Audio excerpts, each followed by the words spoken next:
Magandang hapon kung saan narito po tayo ngayon sa Tala High School at ating ngayon makakapanayam ang butihing principal ng nasabing paaralan si Dr. Joel V. Salvador kaugnay dito sa kaganapan ng BSKE sa ating bansa sa mga oras na ito na kung saan ay ating alamin kung ano ang status o sitwasyon sa area na nasakupan ni Sir Joel Salvador. Sir, magandang hapon po. Ano po ang sitwasyon ngayon sa nangyaring halalan? Mula kaninang alas 5 ng umaga, andito po at nag-umpisa ng mga 7 o'clock, maayos naman yung mga tao. Although na yung kukunti pa lang kaninang umaga, pero nung kasagsagan na, siyempre, mga alas 7:30, alas 8, nagdatingan na. Wala namang untoward incident sa nangyari? Wala bang naimatay? Wala naman. Ang mga PWD, mga naka-wheelchair, hindi na namin pinakyat sa taas kasi nga yung presinto nila sa taas, doon na lang sa baba, doon namin pinaboto. Dinala nung call clerk yung balota at sinamahan ng mga watchers para bumoto doon sa may corridor ng school building. And then, tapos nung nakaboto na yung isang pilay lang naman kanina tapos dinala na sa balota. Nakabantay naman yung may kasabay na watcher. So, tulad ho din po ba yan sa ibang school na mayroong waiver? Yung ating mga PWD, mga meron. Pati yung PDL, yung person deprived of liberty, meron dito mga, more or less, 8, gano'n. Na kinuha nung taga-BJMP at pinaboto dun sa city jail, and then binalik na ngayon nilang hapon yung para bilangin. Maayos naman, maganda naman yung pagkaka-deliver ng mga balota. Dito po sa Barangay 188, ito lang po ba ang polling precinct natin sa area? Yeah, itong Tala High School. Tala High School. Dito sa 187, yung Mabini Elementary School. Okay. Bali ilang presinto po ang nakapaloob ngayon dito sa Tala High School? Dito mga nasa 27. Pero kasi clinaster yun. Nung nakaraang taon, nasa 57 yan. Kaya lang ngayon, siyempre, parang gaya clinaster nila dahil hindi siya. Ano po ang masasabi ninyo yung nakaraang eleksyon, mas maraming tao noon kaysa ngayon? Oo, mas maraming tao noon.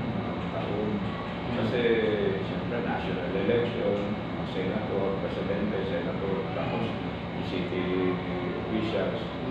Yun.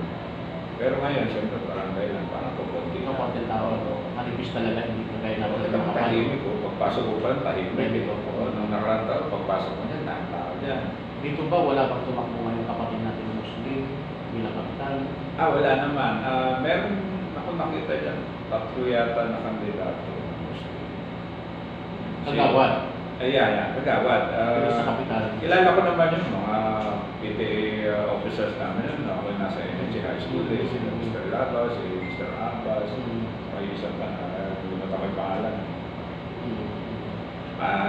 Matahimik naman. Although marami na yung kapatid na Muslim dyan in fact, tinulungan ko pa nga iba kanina dahil hindi mo talaga naman kita Tapos nung yung isa, sobrang liit kasi nung computer, maliit.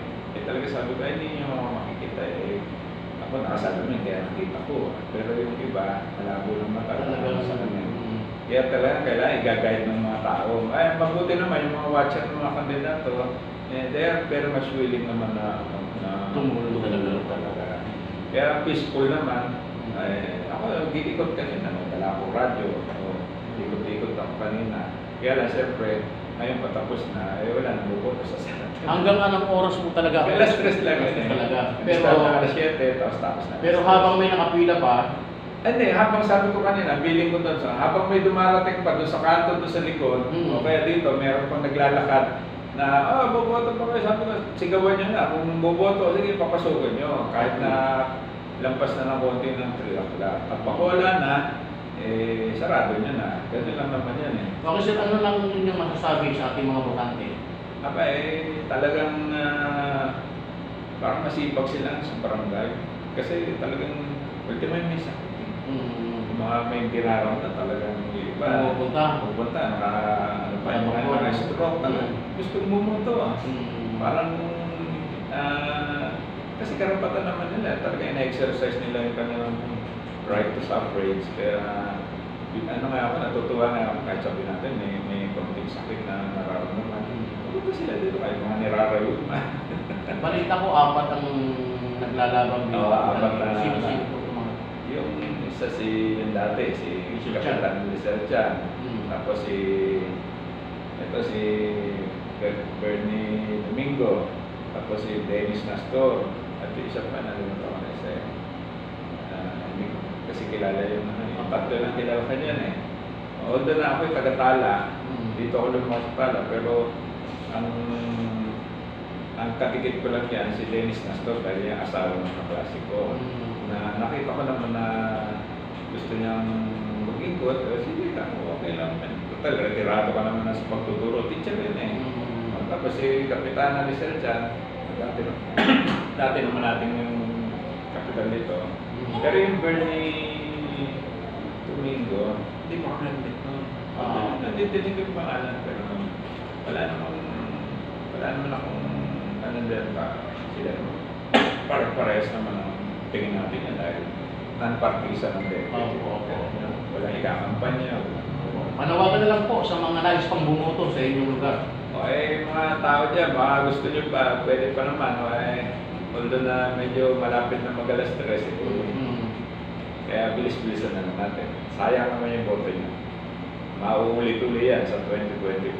2 years lang, ano? 2 years lang. Sana tuloy-tuloy. Sabi nga, bago ako mag-retiro, pabantayan ko 2025 election, tapos after a month, mag-retiro. Okay, yan po at ating nakapanayam si Dr. Joel Salvador at mainam at napakahusay po itong pinuno ng paralan ng Tala High School. So yan ang ating report, Francis Tiga para sa Leader News Philippines. Okay.